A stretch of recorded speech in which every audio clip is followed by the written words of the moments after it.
Halo semuanya, aku Fitra, dan di video ini kita akan bahas tentang kesalahan finansial yang sering dilakukan di usia umur 20-an dan rahasia mengelola uang dengan benar, supaya kita nggak nyesel nanti di masa depan.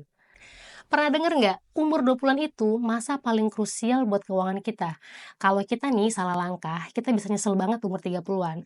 Tapi kalau kita paham caranya, hidup kita bisa jauh lebih nyaman dan bebas finansial lebih cepat. Langsung aja kita mulai membahas ya. Oke, kita mulai dari kesalahan keuangan yang paling sering dilakukan di umur 20-an. Jangan sampai kita jatuh di jebakan ini. Yang pertama, hidup dari gaji ke gaji. Kebiasaan ini nih bikin kita nggak punya uang tabungan, apalagi investasi. Setiap bulan gaji masuk habis untuk bayar tagihan, untuk nongkrong, dan untuk gaya hidup. Hasilnya kita cuma punya nol tabungan. Yang kedua, nggak punya dana darurat. Sering mikir, ntar aja deh nabungnya. Tapi begitu ada kejadian darurat, misal HP rusak, laptop hang, tiba-tiba sakit atau kehilangan pekerjaan, langsung auto panik. Karena apa? Karena kita nggak punya dana cadangan. Solusinya minimal punya 3 sampai 6 bulan biaya hidup di rekening khusus. Yang ketiga, kebanyakan utang konsumtif seperti paylater, cicilan HP, cicilan motor, atau tunggakan kartu kredit.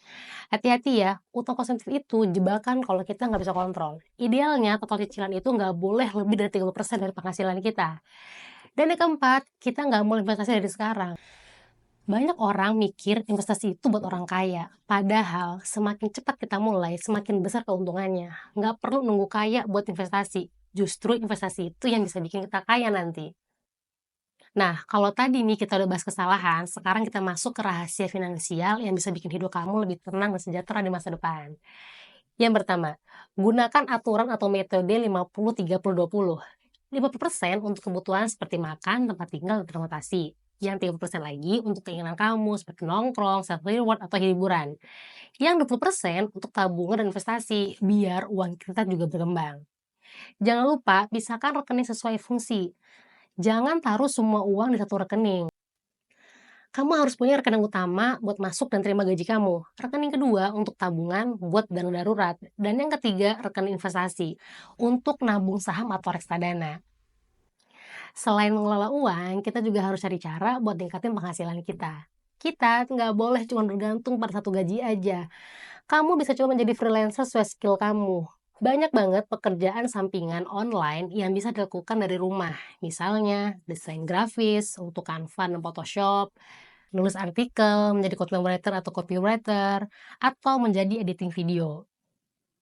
Kamu juga bisa coba jual produk digital. Di zaman sekarang, kita bisa jualan tanpa modal.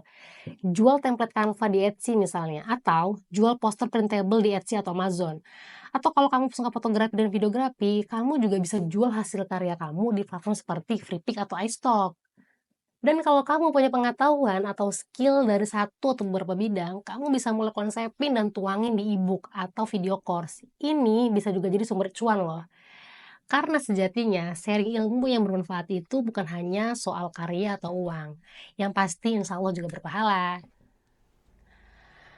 Atau kamu juga bisa mulai bisnis kecil-kecilan. Nggak harus langsung besar. Bisa mulai dari dropshipping atau reseller. Yang penting kita nggak cuma ngandelin satu sumber penghasilan aja. Yang terakhir, keuangan itu bukan cuma angka, tapi juga mindset. Uang adalah alat, bukan tujuan hidup. Hindari gaya hidup konsumtif dan perbandingan sosial. Kamu juga harus berani belajar soal investasi dan pengelolaan uang. Jangan cuma nabung, uang juga harus berkembang. Nah, itu dia sharing dan tips dari aku. Kira-kira mana yang paling bikin kamu sadar dan ingin mulai dari sekarang? Tulis di kolom komentar ya. Kalau video ini bermanfaat, jangan lupa like dan subscribe supaya kamu gak ketinggalan tips keuangan lainnya. Sampai jumpa di video berikutnya. Bye-bye!